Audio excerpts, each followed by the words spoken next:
Salam sukacita, saudara. Salam damai untuk Indonesia. Saat ini saya berada di Kecamatan Uluwai, Kabupaten Kolaka Timur. Jarak dari tempat tinggal saya, Kecamatan Wepai, Kabupaten Konawe itu sekitar 70-an kilo. Kami telah menempuh perjalanan 1,5 jam untuk sampai di sini. Masih dengan hobi yang sama, memancing. Kali ini saudara-saudara saya akan mengisahkan tentang Yesus menyembuhkan seorang yang mati sebelah tangannya di dalam rumah ibadat. Itu terdapat dalam Injil Matius pasal 12 ayat 1-13. Saya bacakan saudara ya. Bahwa setelah pergi dari sana Yesus masuk ke rumah ibadat mereka. Di situ ada seorang yang mati sebelah tangannya.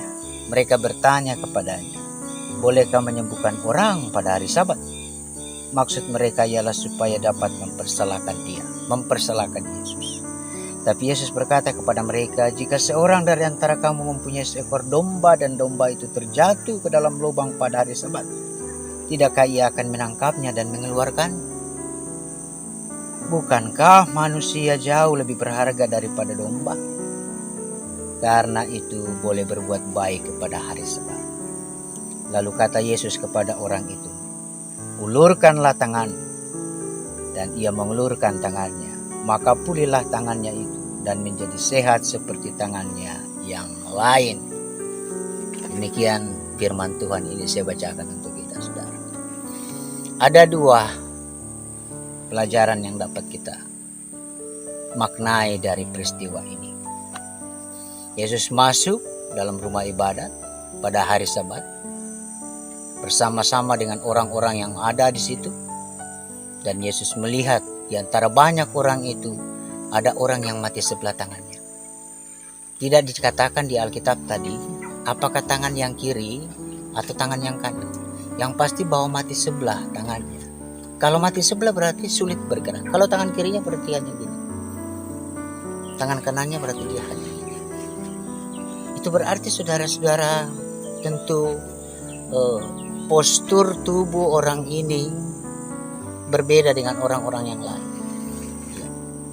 Karena ada bagian tubuhnya itu yang sakit. Tentu juga mengganggu aktivitasnya karena hanya satu tangan yang bisa dia gunakan untuk melakukan aktivitas.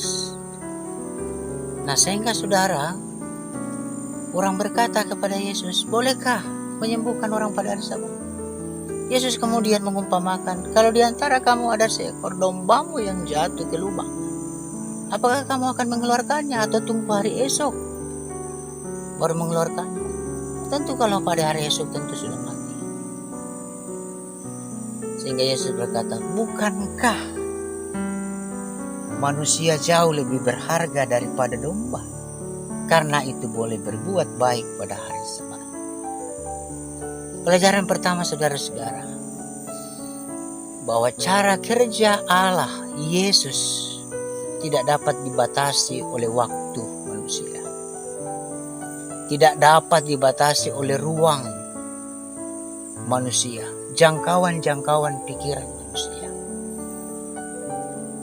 Terkadang kita ingin membatasi atau menginginkan Yesus cepat bekerja dalam hidup kita. Tuhan, kita berdoa, "Tuhan beri saya berkat-Mu esok hari." Kita membatasi waktu Tuhan. "Tuhan pulihkan saya secepatnya. Tuhan beri saya jodoh secepatnya. Tuhan beri saya pekerjaan secepatnya." Kita mau membatasi waktu Tuhan, ruang, dan melalui pikiran-pikiran kita. Tapi saudara-saudara, apapun itu karya Allah Yesus Kristus yang kita sembah sebagai juru selamat tidak dapat dibatasi oleh waktu, pikiran, ataupun juga ruang-ruang batas dalam kehidupan ini.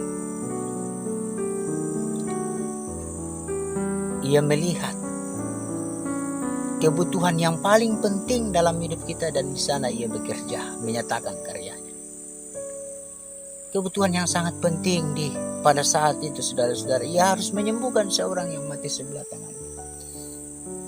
Karena itu sangat penting bagi orang itu supaya dia kembali melakukan aktivitasnya sedia kala tangannya bisa pulih. Kadang saudara-saudara, kita berbicara, berdoa kepada Tuhan berdasarkan pada keinginan-keinginan kita.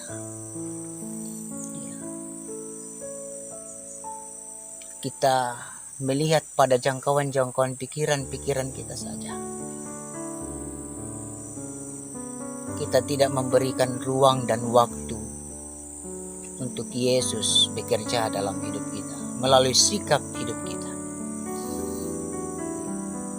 Kita berdoa, Tuhan beri saya hati yang baik, bersukacita. Pada saat esok hari kita berjumpa dengan orang-orang yang kita jumpai adalah orang yang menyakitkan diri kita. Oh, di sana saudara-saudara, itu jawaban doa kita supaya kita bersukacita melihat orang yang menyakiti kita. Kita sabar dan lebih sabar lagi kepada orang yang telah berbuat jahat kepada kita. Itu jawaban-jawaban. Terkadang bahwa jawaban-jawaban doa kita itu berbeda dengan apa yang kita pikirkan. Tetapi Allah ingin mengajar kita apakah kita betul-betul meluangkan, membiarkan Allah itu bekerja dalam ruang dan waktu dari pikiran-pikiran kita. Manusia tidak dapat membatasi karya-karya Allah untuk Allah bekerja dalam hidup kita. Itulah bentuk cinta Allah, saudara-saudara, cinta Yesus.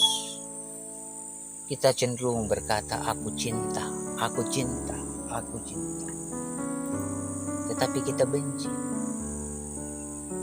Saudara, itu bukan cinta. Cinta adalah ungkapan kata yang berasal dari rasa kepedulian dan tindakan-tindakan kebaikan.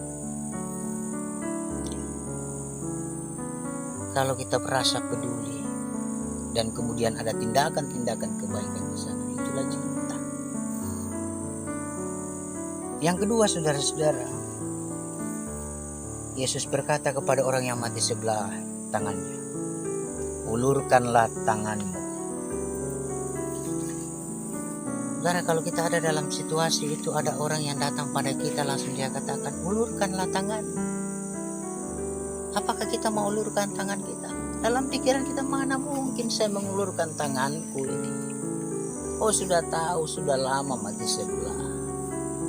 Sudah kamu tahu, sudah tidak bergerak lagi. Kamu datang langsung ulurkanlah tanganmu kepada. Ketika Yesus berkata, ulurkanlah tanganmu. Dari perkataan itu, saudara-saudara, ada kuasa yang kemudian membangkitkan semangat orang yang mati sebelah tangannya ini. Sehingga perlahan-lahan ia mengangkat tangannya dan kemudian ketika tangannya sudah goyang, meskipun hanya sedikit demi sedikit demi, itu orang itu sudah sembuh dan menjangkau tangan Yesus. Nah, saudara-saudara, pelajaran yang kedua,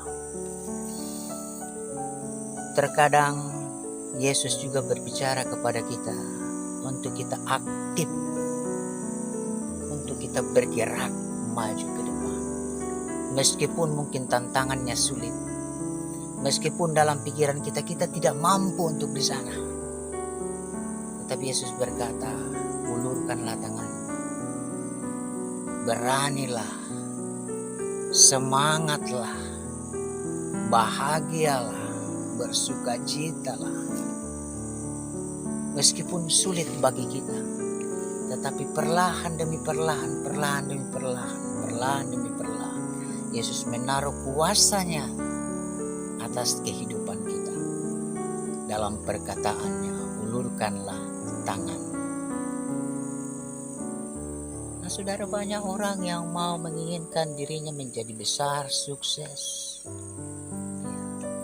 tetapi dia tidak mau bergerak, tidak mau berusaha, hanya pasif diam saja, tidak akan bisa jadi. Perlahan demi perlahan, tetapi itu sebuah kepastian yang Yesus janjikan.